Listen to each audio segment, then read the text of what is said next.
मित्रांनो, आई कुठे काय करते या मालिकेच्या आजच्या भागामध्ये देशमुख कुटुंबातील सर्वजण दिवाळीच्या सणाची तयारी करत असतात. दिवाळी तोंडावर आल्यामुळे आता सर्व बायकांची फराळ करण्याची लगबग सुरू असते. त्याचबरोबर अभि हा आकाशकंदील बनवत असतो. त्यावेळी आता एकदम तुझ्या आईसारखा आकाशकंदील बनवला गेला पाहिजे असं आता कांचन म्हणते, कारण अरुंधती खूप सुंदर आकाशकंदील दरवर्षी बनवते. त्यावेळी यश म्हणतो की हो ना, याला कुठे जमतोय. अभि म्हणतो पण प्रयत्न मी नक्कीच करणार आहे आईसारखा बनवण्याचा. त्यावेळी कांचन म्हणते झिरमिळ्या सुद्धा लाव हा, कारण झिरमिळ्यांशिवाय तो आकाशकंदील ना आकाशकंदील वाटतच नाही. तेव्हा ठीक आहे असं आता अभि म्हणतो. त्यानंतर अनघा आणि त्याचबरोबर अरुंधती तेथेच बसलेल्या असतात. तेव्हा आता अरुंधती सर्वांकडे कौतुकाने पाहते आणि म्हणते, असं एकत्र पाहून सर्वांना खूप छान वाटतंय ना. म्हणजे आई आप्पा सुद्धा किती खुश आहेत, तू पाहतेस ना अनघा. आणि खूप काही दिवसांनी आपलं कुटुंब काहीतरी एकत्र करताना दिसतंय, स्पेशली अभि. तो चक्क आज आपल्याबरोबर आहे. तेव्हा अरुंधती अभिकडे पाहतच राहते.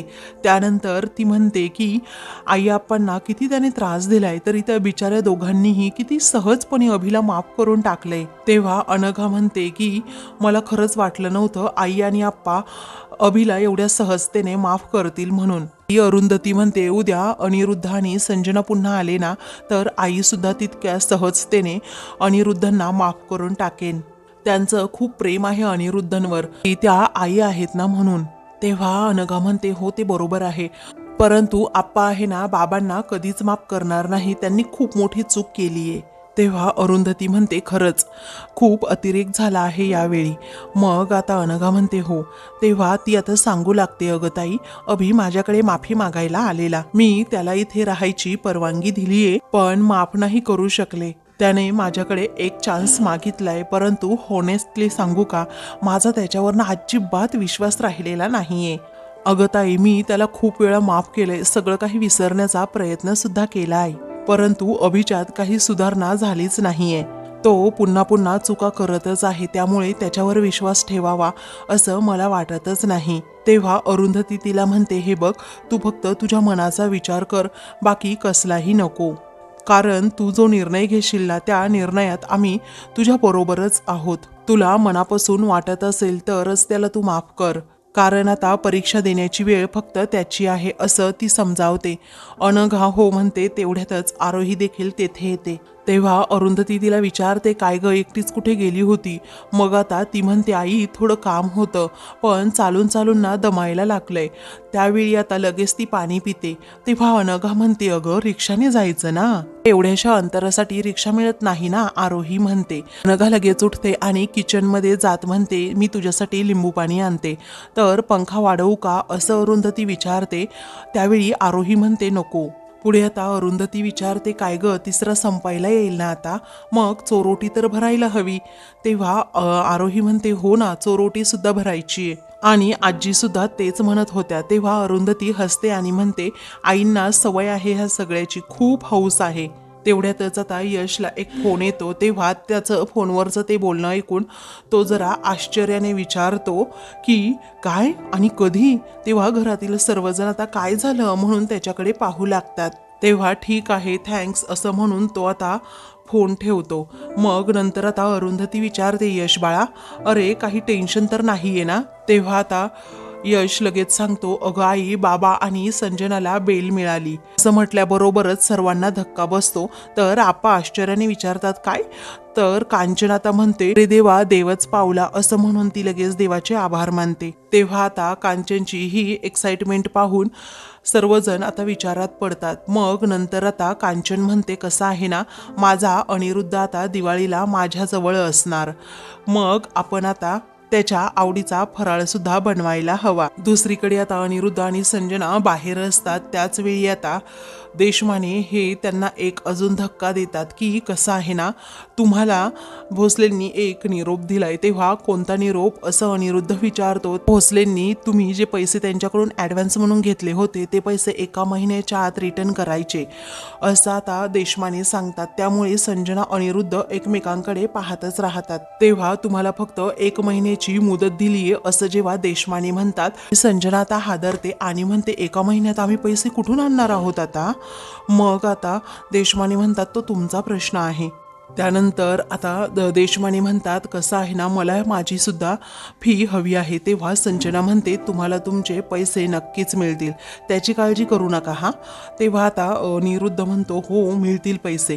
तेव्हा आता देशमाने म्हणतात हो मिळतीलच, पण तुम्हाला एक फुकटचा सल्ला देऊ का मॅडम, तुम्ही जरा अतिरेकच करताय.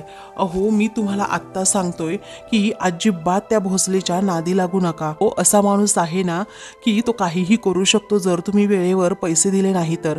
संजना म्हणते देशमाने तुमचं काम तुम्ही करा, असे खूप पाहिले आहेत आम्ही, आता त्याला कसं गप्प करायचं ना हे मी पाहते. तेव्हा अनिरुद्ध संजनाकडे पाहतच राहतो. देशमाने मात्र डोक्याला हात लावतात आणि पुन्हा एकदा पैशांची मागणी करून तिथून जातात. संजना रागातच त्याच्याकडे पाहते. अनिरुद्ध संजना तेथेच उभे असतात. मग नंतरच आता अनिरुद्ध म्हणतो चल पटकन मला घरी जायचंय, कारण असं झालंय कधी एकदा घरी जातोय त्याचबरोबर अशी फ्रेश आंघोळ करतोय आणि मस्त अशी झोप काढतोय. तेव्हा संजना म्हणते तुला हे घरी जायचंय का आता. तेव्हा तो म्हणतो मग कुठे जायचंय. तेव्हा ती विचारते काय रे तुला असं वाटतंय का तेथे रेड कार्पेट वगैरे टाकून आपल्या स्वागताची तयारी केली असेल. असं होऊ शकत नाही, आपल्याला तेथे कुणीही घरात घेणार नाही. मग अनिरुद्ध विचारतो काय करायचं काय पुढे आणि कधी घरी जायचं ते सुद्धा सांग. तेव्हा मी सांगेन तेव्हा घरी जायचं असं संजना आता म्हणते. अरे त्या अरुंधतीमुळे आपण 2 दिवस घराबाहेर काढले आहेत, तिच्यामुळेच आता हे सगळं काही महाभारत घडलं आणि त्याची भरपाई तिच्याकडून करून घ्यायला नको का. तर आता ते दोघेही कुठेतरी जायला निघतात. दुसरीकडे आता घरातील सर्वजणी दिवाळीचा फराळ बनवत असतात. अरुंधती तितक्यात तेथे येते आणि म्हणते की बोलता बोलता फराळ सुद्धा होत आलाय, तू हे काय करतीये, पोहे भाजतीये का. बरं ठीक आहे तू काय कर जरा गॅस कमी कर नाहीतर पोहे खाली लागतील. तेव्हा ठीक आहे असं अनघा म्हणते. मग आरोही तू काय करतीये. तेव्हा आजीच्या पद्धतीने मला अनारसे बनवायचेत. अरुंधती म्हणते ते तांदूळ भिजत घातले आहेत ना त्यातलं पाणी सकाळ संध्याकाळ बदलत जा, म्हणजे काय होईल माहितीये का, वास नाही येणार उग्र. तेव्हा आरोही हो असं म्हणते. मग कांचन तेथे येते. त्याचवेळी अरुंधती म्हणते आई पहा ना, अहो बोलता बोलता दिवाळी सुद्धा झाली. तेव्हा कांचन म्हणते कसं आहे ना बाळा, आता व्हायलाच हवी ना दिवाळी, कारण दिवाळी तोंडावर आली आहे. मग आपल्या घरी कसं दिवाळीचा सण किती छान प्रकारे साजरा केला जातो, अगदी साग्र संगीत असतं सगळं.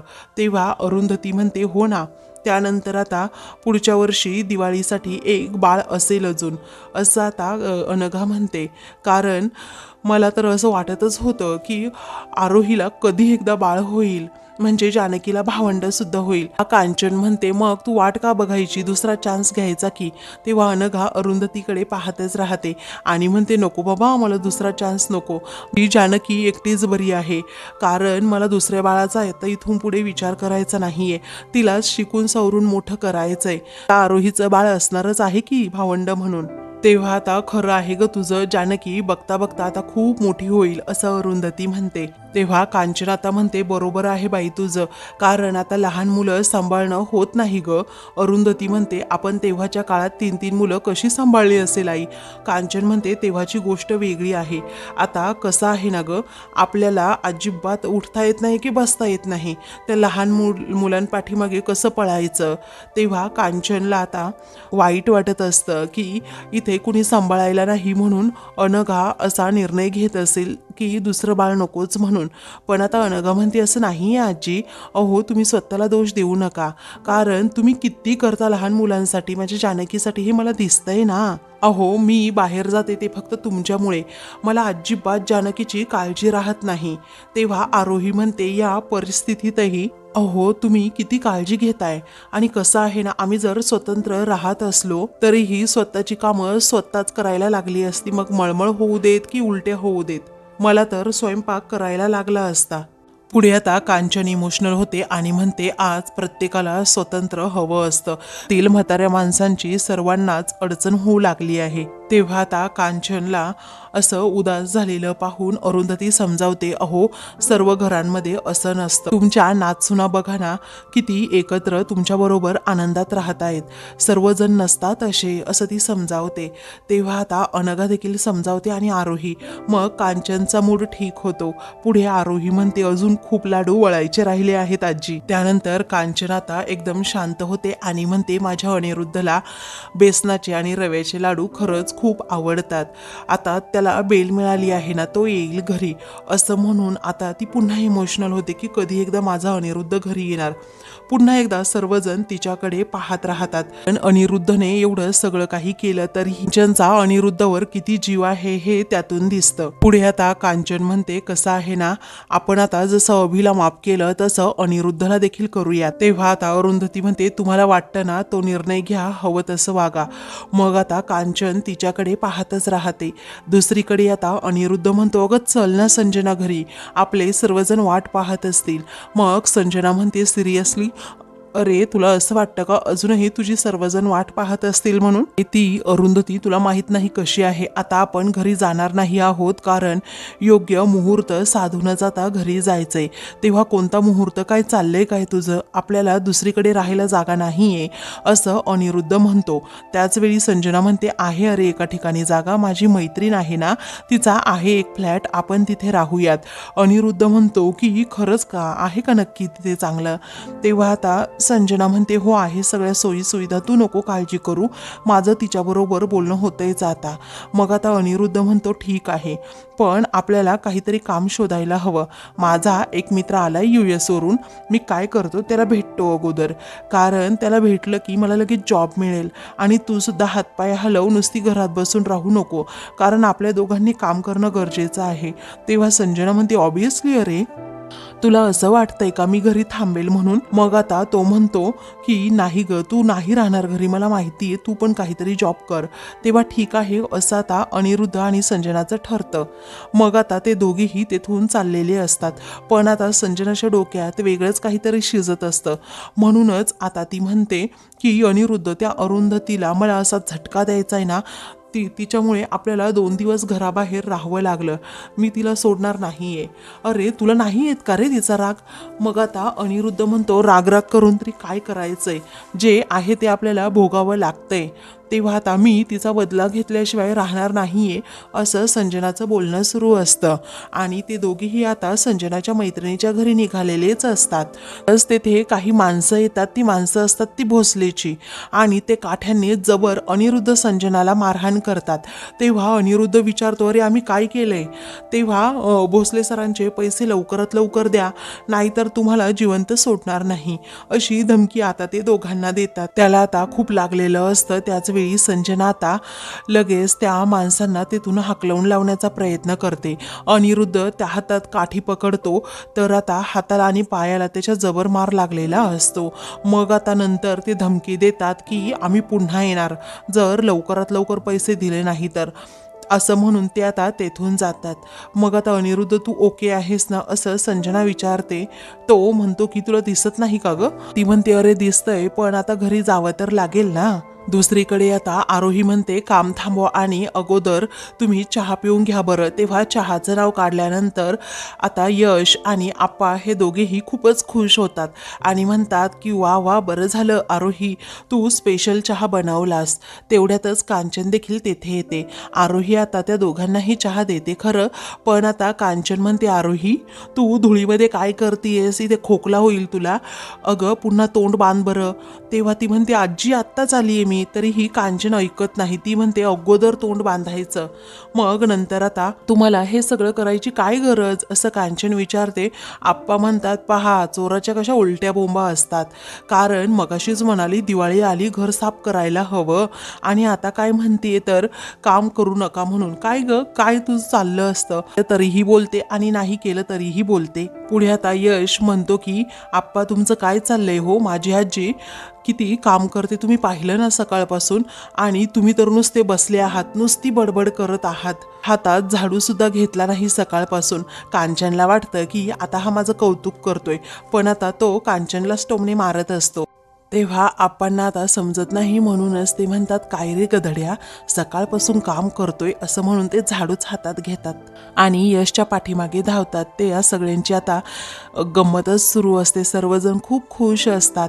त्याच वेळी आता अनघा म्हणते की तुम्ही थांबा बरं सर्वांनी, तर तुम्ही चकली खाऊन पहा आणि टेस्ट कशी झाली आहे ना ते पण सांगा. तेव्हा सर्वजण अनघा जवळ येतात. मग आता आप्पा म्हणतात, अगोदर मला पाहिजे, तर कांचन म्हणते मला पाहिजे, तर यश देखील म्हणतो नाही मीच अगोदर टेस्ट करणार.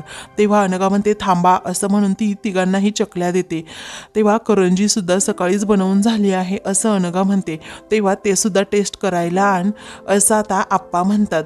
तेवढ्यातच अरुंधती बेसनाचे लाडू घेऊन तेथे येते आणि टेस्ट करायला सांगते. तेव्हा आता अगदी खाण्याची तेथे रेलचेलच सुरू असते. हा सर्वजण आता खूप खुश असतात आणि फराळ खाण्याचा आनंद घेत असतात. पुढे आप्पा विचारतात, काय ग अरुंधती, सर्व फराळ झाला म्हणायचा आता.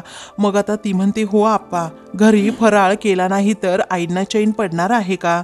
तेव्हा आता पुढे आप्पा म्हणतात, वा वा, लाडू खूप सुंदर दिसत आहेत अरुंधती, टेस्ट करून पाहतो हा. कांचन रागातच आप्पांकडे पाहते आणि लगेच त्यांच्या हातातून लाडूच हिसकावून घेते आणि म्हणते, आता लाडू खायचे नाहीत अजिबात, सगळं काही एकत्र खायचं आणि मग त्रास करून घ्यायचा. ही तुमची नेहमीची सवयच आहे. हल्ली तुम्हाला अजिबात पचत नाही आणि पोटाला त्रास देखील होतो, तुम्हाला माहीतच असेल ना. पुढे आता आप्पा गंमत करतात. कांचनच्या हातातून ते ताटं सोडून घेतात आणि दिवाळी वर्षातून एकदा येते तरीही पथ्य पाळतच बसायची का असं म्हणून आप्पा ते ताट घेऊन चक्क पळून जातात.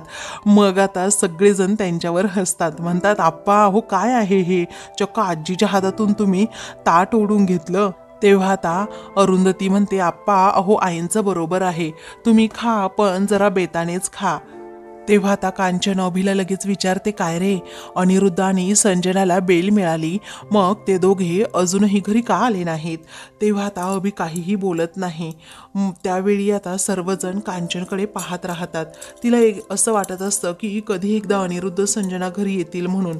संजनाचं जाऊ दे, निदान अनिरुद्ध तरी आला पाहिजे अशी आता कांचनची अपेक्षा असते. त्याच वेळी आप्पा आता चिडतात आणि म्हणतात, काय ग, त्या अनिरुद्धने काय काय केलं तरीही तुला त्याच्याबद्दल एवढा कळवळा का. मग आता तो माझा पोटचा मुलगा आहे, त्यांनी काहीही करू दे, मी चुका माफ करणारच ना. जाऊ दे, दिवाळीमध्ये इकडे तिकडे कुठे भटकणार ते दोघे. आता आप्पांनाच जा विचारते. आप्पा आता म्हणतात, अजिबात मी त्या दोघांनाही घरी घेऊन येणार नाही आणि घरात पाऊल देखील ठेवू देणार नाही. मला माझ्या माणसांसोबत दिवाळी साजरी करायची आहे आणि मला माझीच माणसं फक्त घरात हवी आहेत. तेव्हा अनिरुद्ध आपला नाही आहे का, कांचन पुन्हा विचारते. तेव्हा उगीच वाद घालू नको, मी तुला शेवटचं सांगतोय असं आप्पा आता कांचनला चांगलंच दम भरतात. या घरामध्ये मी अजिबात त्याला पाऊल ठेवू देणार नाहीये. तेव्हा कांचन आता अगदी इमोशनल होते आणि तुम्ही त्याला घरात येऊ देणार नाही का असं विचारते. त्यावेळी आप्पा म्हणतात, सुदैवाने मला असं करता आलं असतं तर बरं झालं असतं, परंतु त्या बाबतीत ना माझं दुर्दैव आहे, कारण त्याचा या घरावर वारसा हक्क आहे. त्यामुळे मी त्याला या घरातून बाहेर काढू शकत नाही ना, आणि त्याच्या वाट्याचे पैसे सुद्धा त्याला देऊ शकत नाही, कारण माझी तेवढी ऐपत नाहीये ना आता या क्षणी. माझी कितीही इच्छा असली ना तरीही मी त्याला या घरातून बाहेर काढू शकत नाही. पण जोपर्यंत तो इथे नाहीये ना आणि मी इथे आहे ना, तोपर्यंत तरी मला सुखाने जगू देत, तो नकोय मला या घरामध्ये. त्यावेळी आता सर्वांना आप्पाबद्दल खरंच खूप वाईट वाटतं. तेव्हा आता आप्पा म्हणतात, मी तुला शेवटचं सांगतोय, पुन्हा तू अजिबात या घरामध्ये त्याचं नाव काढायचं नाही, मी तुला ही कळकळीची विनंती करतोय. तेव्हा सर्वजण आप्पांकडे पाहू लागतात. तर कांचनला आता खूप वाईट वाटतं. आप्पांच्या या निर्णयावर कांचन विचार करते आणि आप्पांकडे पाहतच राहते. तर आता मित्रांनो, पुढील भागामध्ये संजना काम पाहण्यासाठी इंटरव्ह्यू देते. त्याच वेळी आता तुम्ही बाहेर कशा, तेव्हा आम्हाला बेल मिळाली असं संजना म्हणते. त्या मॅडम आता म्हणतात की तुम्ही जाऊ शकताय. तेव्हा संजना त्यांच्याकडे पाहतच राहते.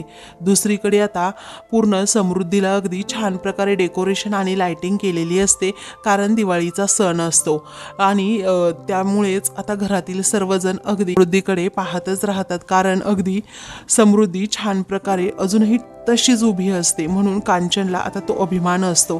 घरातील सर्वजण आता कांचनला विचारतात कसं वाटतंय, तेव्हा ही रोषणाई ना खरंच खूप छान वाटतीये. समृद्धी आपली जुनी झाली नाहीये, अगदी नव्यानेच लखसारखी उजाळली आहे असं कांचन आता म्हणते. तेव्हा सर्वजण आता समृद्धीकडे पाहतात. अशाच मालिकेंचे पुढील भाग पाहण्यासाठी चॅनलला सबस्क्राईब करा.